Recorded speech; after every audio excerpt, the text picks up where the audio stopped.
Hello and welcome to Goblin Stream. I'm Mike. Hello, I'm Sean, and we are playing Donkey Kong Country 2 Diddy's Quest. Yeah, and we got this boss battle we're going in. Yeah. Going in high. Oh, he hit me. I did it bad. You know, it's a bold, I haven't really thought about this, but I was watching some stuff about the Donkey Kong series. It's a bold move in only the second game in the series to, like, not have the main character, the flagship character in it.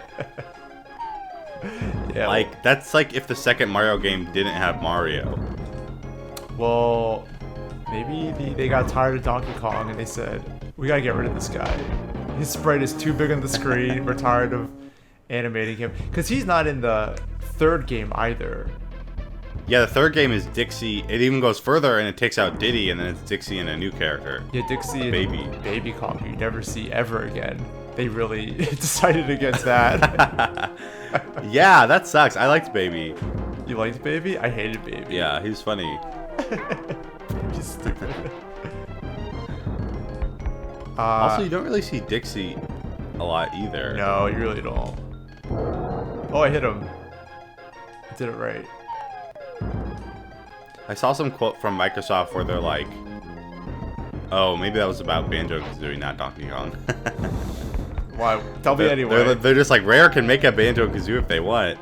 It's up to them. Oh, did they like get their rights back or something? Because I think they sold it to somebody, right? Rare did? Banjo-Kazooie? Didn't they? I think so. Because they're owned by Microsoft. Yeah. So I don't know what that means. Listen, this is all stuff you can look up online. Well, because at one point there was a weird, like, vehicle-based Banjo-Kazooie game for Xbox. Nuts and Bolts, like 360. which was classically very well received and everyone loved it. And oh, he's jumping at me now. Oh no. He did a new move. He killed you. He killed me. This is a really boring boss battle. I'd rather talk about something else in this boss battle. So, Banjo-Kazooie, Rare can make it again, you're saying. But yeah. Microsoft owns Rare, maybe. That could be wrong. Yeah, I think that's so. true. I think what's more interesting is that Master Chief could be in Banjo-Kazooie. It's now the same people. Yeah, so, you can take the helmet off and it's Banjo. Yeah, you take the helmet off and Cortana is just Kazooie. That's the game I want to see. Yeah, Cortana takes her helmet off. Yeah. Oh, I got hit again. Okay, so now I got the TNT. At least it's a boss stage where you can just click on it and it's not like you have to go through the level and, like, you know, and he's at the end. At least you can just skip straight to him. Yeah, there's no, like, cinematic where he gives you a whole speech about, like, here's why I'm gonna throw these TNT barrels at you. It's like, no one cares. Just get to the good part, you know? Get to the good stuff. It is kind of a lame boss, because also it's just like, listen, you're fine. I guess they're all crocodiles, right? So they have to be, but it's like, he doesn't look that much different from, like, a regular enemy. Well, the last boss was like a sword. Oh, remember? That's right. Which, that is interesting. And we talked about scary movies, and you said I should watch a scary movie, and I haven't since, so did not follow that you should. advice. It's almost Halloween. I've been watching Halloween stuff, just not anything that's actually scary. Oh. I watched Hubie Halloween, the new Adam Sandler flick. It was great. Wow. Was it? I mean, it's like, I love Waterboy. I'm a big fan of that movie. I do too. I think it's funny. Oh, please don't die. I'm so sorry. Like Waterboy, when I was a kid, I liked Little Nicky a lot. Yeah, I liked Little Nicky. That one probably did not hold up well. But it's basically just like Waterboy humor. He kind of does the same accent from Waterboy. But he's in he's in Salem, Massachusetts, which I guess he's doing a Massachusetts accent, even though I've lived in Massachusetts and nobody sounds like that. Listen, I respect that he's, you know, because the big character comedy movie has kind of died. Yeah. He's dead in 2020. So listen, I like that he's doing that. So what do you say is the last, like, great character comedy movie? Because I will say Borat just came out. Oh, that's right. Yesterday for us. Borat is a little different, though, because it's like, it's infusing like live comedy. It's more or like live, like mockumentary. on the street stuff. Yeah. Did Yeah. you see Borat 2? No, I really want to though. Did you see I'll it? say it's worth watching. Don't expect it to be as good as Borat 1. You don't think it's as good as Borat 1? No, not at all. Okay. But it's worth watching. It's definitely worth watching if you like him and you like what he does. And there's definitely some very funny parts. I mean, it's like Borat 1, I think, was such a shocking look at America. And I think Borat Yeah. 2, it's kind of hard to be surprised anymore because we all know this stuff at this point. I think that was part of it. I was talking to my girlfriend after, and it was like, yeah, to be shocking now, you need to like infiltrate like a group of white supremacists or something. You know, because like also it's like racism is now worn on the sleeve a lot more than it was when Borat 1 came out, and so it's Yeah. not like it wouldn't even be shocking if someone said something because it's like, yeah, we all know, like the president says that stuff. It's like it's in not. the news every day. Yeah. People are saying this stuff. Oh, I did it. Oh, That's some shocking news. I beat the boss. going to the water. Yeah, and I think, of course, like if you're paying attention to history, nothing in Borat is really shocking. The overtness was shocking. So now that everything is so overt, it's like, oh yeah, we've all seen this before. We kind of know that these people are all like perverts and racists. It's just like complete sociopaths running the country. God, man, I blanked out for a second. My camera blanked out. Oh, your camera blanked out. Maybe I It went said. to pink. Did I say something that was too truthful and then the government tried to shut Yeah, it I down? had to go away. I hate when that Oh, happens. I will say I love the look of this level. How did I get hurt there? That stinks. So this level's, I'm gonna be stuck to the honey, and I gotta use the honey to jump around. I love. This looks like a Honeycombs commercial. Honeycomb big. It's not small. In our previous episode, we said, is this a nod to Sonic the Hedgehog? Sonic the Hedgehog is a hedgehog, not a porcupine. Whatever. I just want to clear that up. Pretty much any animal statement we've made on this show, like any animal fact, has been wrong, especially if I said it. I just want to point that out. I'm aware that I'm very bad at animal facts, but I'm trying my best.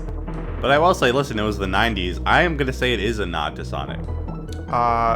Yeah, sure, even though Sonic's a completely different animal. Yeah, but he's pretty much the same. Actually, do you want to go back to that question, though? What do you think was, like, the last great, Oh, like character comedy. character comedy? Yeah, because I was thinking, I mean, do I go far back as, Napoleon Dynamite? Because Oh, that's a good one. that was 2000, like, I was probably in high school, so 2006 maybe that came out. I think it was like 2000. Yeah, like 4 or 5. Yeah. Oh, I lost the spider. Oh, he's gonna come back? Oh, no. Oh, Yeah, that's interesting. That was fun. I feel like there's probably one after that, but I don't really know. I mean, it was more of a 90s, early 2000s thing for sure. And then I think as the 2000s went on, it kind of died out. a lot of them were SNL vehicles. I recently saw Night at the Roxbury, and Oh, yeah. it's pretty funny. The plot, very weak. But it's like a very funny movie. And Apparently, Yeah. Lorne Michaels tried to convince Chris Kattan to have sex with the director to, like, what? keep relations okay during that, according to Chris Kattan. Well, first of all, Chris Kattan's kind of an asshole. He has some bad stories about him. He's fairly, like, very homophobic. And he used to, like, Oh. hit on all the guests on SNL. Though it is hearsay from Jim Brewer. He talks about it a lot, that Chris Kattan was kind of a creep. So I would believe that's true because, you know, whatever. But I would also believe that Chris Kattan spread that rumor to make himself sound very desirable, even though he's not. It was like in a book, like recently, like in the past few years. Oh yeah, He Well, released a book. definitely news to me. I used to love Chris Kattan on SNL. Mango was so funny to me. Listen, he's funny. He's like, oh, did you ever see Quirky Romano? His big mobster hit. No, or maybe. I feel like maybe Never I saw it. Never saw that one. Oh, because then after like Napoleon Dynamite, then like the Judd Apatow era of comedy became popular, where it wasn't character based. It was just kind of like Would you call vulgar that? based, kind of, or like, but it was like it was more people playing themselves or version of themselves. It wasn't like, because that's like when Seth Rogen became big, and he's never being wild. He's like being himself in wild situations. I mean, unless you count like, I mean, it's stoner comedy and it's buddy comedy is mostly what he's doing. Oh, maybe MacGruber. You love MacGruber. MacGruber's very funny. I saw it. It was very funny. I did enjoy it. I feel like MacGruber has some of the, I would say as a whole, it's not like my favorite movie, but it has some scenes that are like, I do think some of the funniest scenes that are in like comedy movies are like in MacGruber. Like which scene? Which scene really blew you away? There's a scene where he's gonna suck some guy's dick. There's a scene. Oh, I mean, obviously the sex scene is very funny, and the scene where he's having sex in a cemetery is very funny. I don't know. You remember that? I remember the scene where he's gonna suck someone off because I forget why. I just remember he was doing it. Yeah, I do. Maybe that for me is the last good one, is MacGruber. I mean, that's like an SNL vehicle, right? SNL's Yeah. the one who did pretty much the biggest ones of those. Oh, well, listen, I will say, because I would say this as a character is Popstar. I thought Popstar was very good and very funny. I've been meaning to see that. I love. Oh, you haven't seen Andy it? I love Samberg's work. Popstar. I haven't seen it. No. I do want to see that. I'm a big fan of Andy Samberg's. I mean, The Lonely Island's Bash Brothers on Netflix. Oh yeah. I guess that's kind of a character comedy, but that's different. It's not necessarily a movie. It's like a Beyonce. kind of? It's like a Beyonce parody. It's a musical. Yeah. It's a visual album, I think they call it. Oh, I'm gonna die a lot in this level. I apologize in advance. Okay, so maybe I would say Popstar then, because he is playing a character in that. It's not the character. It's like, I guess it's like he's not putting on a funny voice, but his voice is a little different. So yeah, maybe I'll say Popstar. I think it's a character. Which that's pretty recent. Yeah, that was my cousin's in Popstar. Did I ever tell you that? Really? He's an extra. I don't know. He's an extra in the Oh. background. That's fun. Is it during one of the concert scenes? There's a bunch of concert scenes. My guess is during a concert scene. Yeah, that's the thing. If you live in LA, you can just show up to any movie you want to be in. There's just so many roles for extras. Stress. Yeah. Would you ever Yeah, wanna listen, be- everyone, go check out Popstar. I do love Lonely Island. I think they are very funny. Yeah, they've always been funny. The stuff from the But beginning Popstar was did funny. very poorly, I think. I think it like Really? did really bad. But it's so funny. It's like I saw it in theaters multiple times because I was just so. I think it's all with different people, but I was so amazed by it. I was like, couldn't believe it. I messed up. Oh wow. I'm surprised it did poorly. Well, comedies are a weird thing. I think growing up, and feel free to disagree with this, I feel like in the beginning of my understanding of storytelling, it's something was either funny or it was dramatic, right? I mean, comedy and Yeah. drama are the two classic like ways of storytelling. But I feel Or like scary. but I'm not even gonna count that yet. I'm just gonna say drama and comedy. Okay. And I think when you look at what movies do well, what movies don't do well, it's like very clearly that comedy is like a niche genre that doesn't do that well in theaters, and they don't make that many anymore. Like there's, But it used to do well, obviously, used because to, there was yeah. like big hits. but it's weird to think that comedy is not like 50% of the market, which is what I used to think. It's like no, it's Yeah.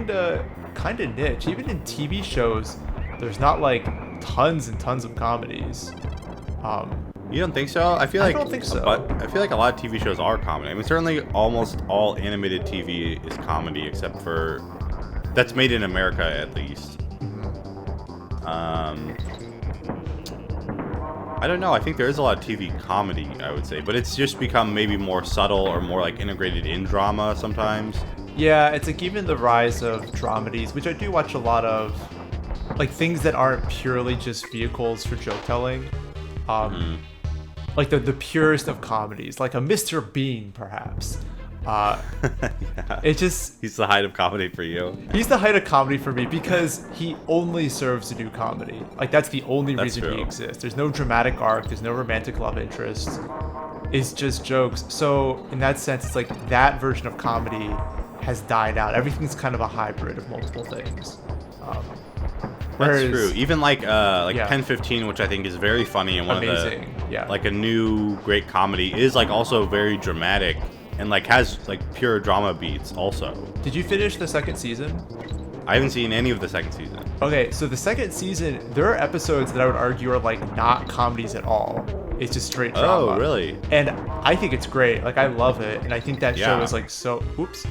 I think that show is so important in terms of like where comedy can go, but it's just not a pure comedy, right? It's more That's complex. interesting. But I would say even when it's dramatic, it is kind of funny just because it's like they're playing middle schoolers and they're in their 30s. You gotta watch the second season. It's so sad and beautiful and just scary. Honestly, the last horror thing I've seen is probably Pen 15. Which I think makes sense because there's nothing scarier than like being a teenager. Like that's the scariest part of your life. It really is the most I hate this job. dramatic.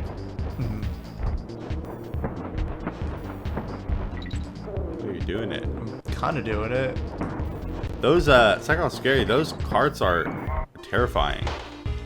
Yeah, I don't know why Listen, they're Mike, like. I would say pause it and let's end this episode, and you can try again on the next episode. Yeah, we'll end this on a down note. Haven't made a lot of progress, but we'll see you next time. All right, see you next time. All right, bye guys.